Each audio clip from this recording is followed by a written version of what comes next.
Welcome to law बडे, जहां law का समझना होता है इजी और लॉजिकल। आज हम बात करेंगे सेक्शन 303 और 304 ऑफ बीएनएस 2023 के बारे में। तो चलिए शुरू करते हैं।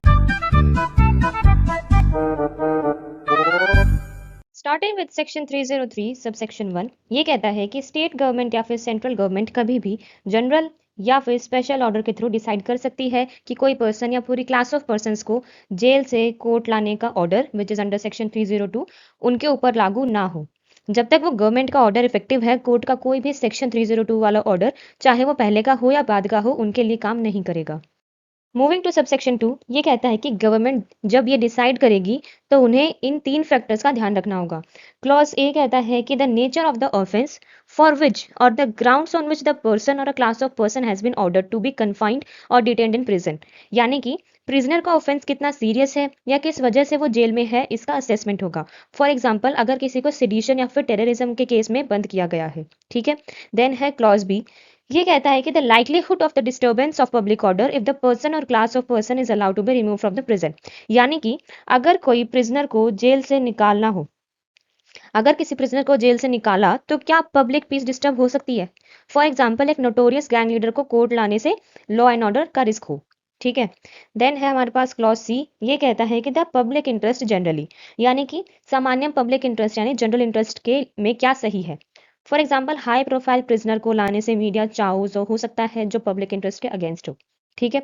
मूविंग टू सेक्शन 304, ये कहता है कि जेल का ऑफिसर नॉर्मली कोर्ट का सेक्शन 302 वाला ऑर्डर फॉलो करेगा, लेकिन कुछ स्पेशल कंडीशन में वो इसको एग्जीक्यूट नहीं करेगा और कोर्ट को रीजंस लिखकर भेजेगा। क्या क्या होते हैं वो conditions?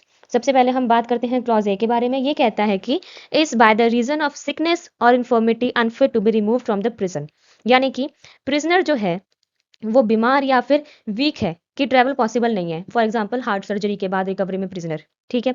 Moving two clause B, ये कहता है कि इज अंडर द कमिटल और ट्रायल और अंडर रिमांड पेंडिंग ट्रायल और पेंडिंग अ प्रिलिमिनरी इन्वेस्टिगेशन, मतलब कि जो प्रिजनर है वो ऑलरेडी किसी ट्रायल या फिर रिमांड या फिर इन्वेस्टिगेशन में इन्वॉल्व है और उस स्टेज में उसको जेल से निकालना पॉसिबल नहीं है, ठीक है। लेकिन इसी के साथ हमारे पास एक प्रोवाइजो, वो कहता है कि अगर प्रिजनर को सिर्फ एविडेंस देने के लिए बुलाया गया है और जगह जेल से 25 किलोमीटर से कम दूर है, तो इस क्लॉज का यूज करके रिफ्यूज नहीं किया जा सकता। मूविंग टू क्लॉज सी, ये कहता है कि is in custody for a period which would expire before the expiration of the time required for complying with the order and for taking him back to the prison in which he is confined और detained, मतलब कि prisoner की custody period इतनी short है कि उसको ले जाने, कोर्ट में प्रेजेंट करने और वापस लाने का टाइम उस कस्टडी के अंदर ही एंड होने से पहले पॉसिबल ही नहीं है, ठीक है। मूविंग टू क्लॉज डी, ये कहता है कि is a person to whom an order made by the state government or the central government under section 303 applies, मतलब कि अगर ऑलरेडी गवर्नमेंट का सेक्शन 303 वाला एक्सक्लूजन ऑर्डर इस प्रिजनर पर लागू है तो जेल ऑफिसर कोर्ट का सेक्शन 302 वाला ऑर्डर फॉलो नहीं करेगा, ठीक है। ये था detailed clause wise explanation of BNSS के सेक्शन 303 और 304 का, जिसमें गवर्नमेंट और जेल अथॉरिटी दोनों के पास स्पेशल पावर्स हैं प्रिजनर को कोर्ट लाने या ना लाने के मामले में। लॉ को समझना है तो लॉ बटन को सब्सक्राइब करना मत भूलना। Thank you.